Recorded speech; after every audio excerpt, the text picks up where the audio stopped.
preparing a little bit more for this speech, it was confirmed when Dr. Waller read his devotional about Teddy, about the importance of a mom. Tonight, I'd like to speak a little bit about what it takes to be a good mom. I have a little experience, as you can probably see. Have you ever stopped to think where you might be today without your mom? Who else in this world has given up her time and herself so sacrificially and expected really nothing more in return than to see her children grow into content adults who understand the meaning of life? I mean, if it weren't for Mom, none of us would be here, literally. It is challenging, even for me at times, to remember the important part my mother played in my life as a child, and how I still turn to her today for advice, comfort, wisdom, and that unconditional love. It is interesting to see the relationship dynamics change, and as I now am experiencing the challenges it poses. So I thought I would share a little bit about what a mother feels and emotionally goes through to maybe give a little perspective from a mom's view. One that may or may not be relevant to your mom, or may possibly give you insight to what your mother of your future children may someday experience. Who in their right mind would dream of wanting to be a mom? The sleepless nights, the diaper blowouts, fevers, crying, teething, and then the toddler years. So many questions. Why? How? What's that? Potty training was bad enough. But the fighting over nap time and not wanting to eat a certain vegetable could have sent me over the edge. I guess those were moments of training for perseverance and for tough love for the years to come. Youth and the trials of trying to help them figure out who they are and giving them a certain amount of independence while still holding on to a level of parental control is something I have found very challenging to balance. Watching them deal with the first heartbreak and trying to help them see the experience as not a tragedy, but a chapter in their life, which they write the ending, has been so rewarding. Teaching them the value of walking away from a one-sided relationship and how in order to have a friend is to be a friend has been painful at times, but so worth it. As a mom, being involved with my kids has been my #1 priority. Maybe investing too much time into them. Possibly I have been a helicopter mom. One who hovers over her kids to try to protect them. But the memories I have in my life revolve around the time I have had with my kids. I've taught them both to walk, to read, to tie their shoes, to ride a bike, swim, and countless other tasks. This all comes with love and patience of a mother.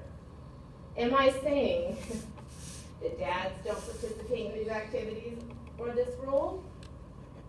No, absolutely not. But in our home, I was the one who enjoyed teaching, and my husband supported the family and played with the kids. Supporting them in the things that they love to do has been so enjoyable. Traveling to state tournaments year after year and making road trips to basketball and football games has brought me so much joy. I never really fully understood the magnitude of God's love until I became a mother. A mom's day is never done.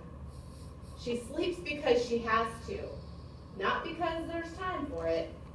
Between doing the laundry, housework, meal preparation, working full-time, going to school, helping them with their homework, participating in their achievements, and trying to be a good wife, The time for herself is extremely limited to the bathroom. Complaining is not generally something there is time for, but a massage would be nice. But when? So I was thinking about the times I failed as a mom. Like the time when my son was 4 years old. I dropped him off at a sitter's who was a good friend of mine while I went to work. But when I left, he was pounding on the single pane glass so hard that my sitter, my friend, called me. She told me I had to come get him. She thought he was going to go through the window. She told me she would no longer be able to watch him. And I was so upset. Not at her, but at him. I took him home and I yelled at him. Here I was, yelling at my son for acting the way he was, and I wasn't setting a very good example. I should have tried to understand what he was feeling, but I failed. Kids need their parents to set positive examples. They need to be influenced in the ways they should act, not in how not to act. It was instilled in me at a young age that a mom's job is to have treats readily available at a moment's notice. And one of my favorite treats to make is Rice Krispie treats with peanut butter and chocolate chips. They're fast. My kids love them, and I can justify them as a somewhat healthy snack as long as there's milk. Brownies are another one. But having something homemade for me as a mom is my way of showing my kids that I love them without words. So I thought I would look up on the internet to see what it might say about the qualities of a good mother. So this is what I found.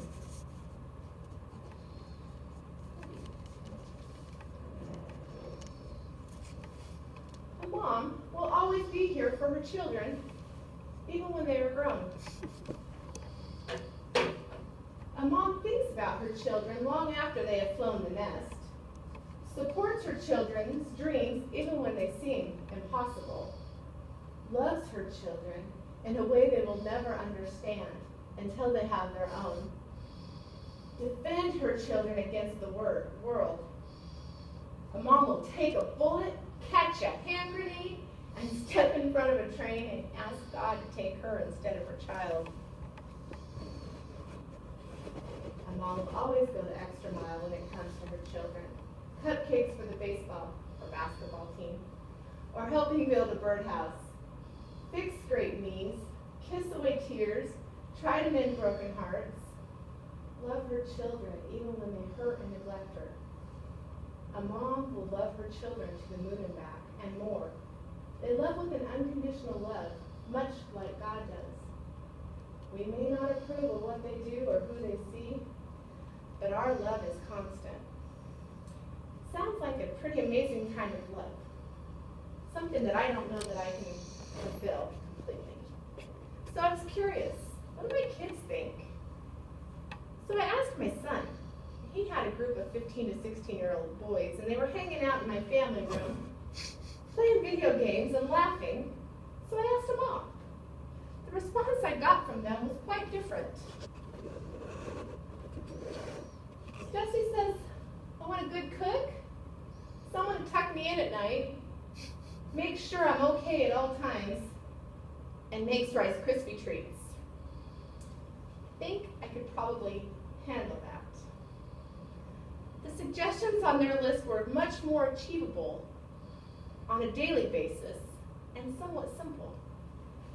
All of the things that I have had instilled in me about being a good mom and all of the time I have spent, has it really been necessary if all they want are these simple things? Absolutely. The kids are so familiar with having me there and doing so much for them, it's somewhat taken for granted. They just expect all the other benefits, and I will continue to give them without complaining. In there only were a Balancer instruction manual. I'll say the hardest thing about being a mom is trying to figure out where the role ends. Does it really ever end? My daughter just accused me of recently being too mothering. What even is that? Is it possible she brings me her laundry and I do it gladly? She asks for help with technology and I assist. But if I ask her if she's staying on top of her homework, I have overstepped the boundaries. I found this quote in a book, Beloved by Toni Morrison. Grown don't mean nothing to a mother. A child is a child. They get bigger, older, but grown? What's that supposed to mean? In my heart, it don't mean a thing. And that's exactly how I feel. It is nearly impossible to remove the feeling of responsibility of being a mother once you have experienced it. It doesn't matter how old they are. It doesn't matter what stage in life they are. We're always concerned for our children. A quote that I found by an unknown author is, being a mother means that your heart is no longer yours. It wanders wherever your children do. Now, I desire to be the most cool, best, greatly appreciated, respected, and adored mom ever. I don't know if any of these adjectives really make an ounce of difference. But what I do know is because of my kids, two amazing kids, I'm a mom. There's not a job title that could be any more renowned or prestigious than the title of mommy. I would encourage you all to let your moms know how much you appreciate them and what they did for you over the years. Here are a few things that you can do that will make her feel blessed. Take time to tell her you love her. Make a phone call out of the blue and thank her for everything she's done over the years. Remind her she was your first love. And hug her every chance you get. She will always hold you in her heart. And always remember, a mother's love is something only a mother can give. And if you have been lucky enough to experience it, you're special.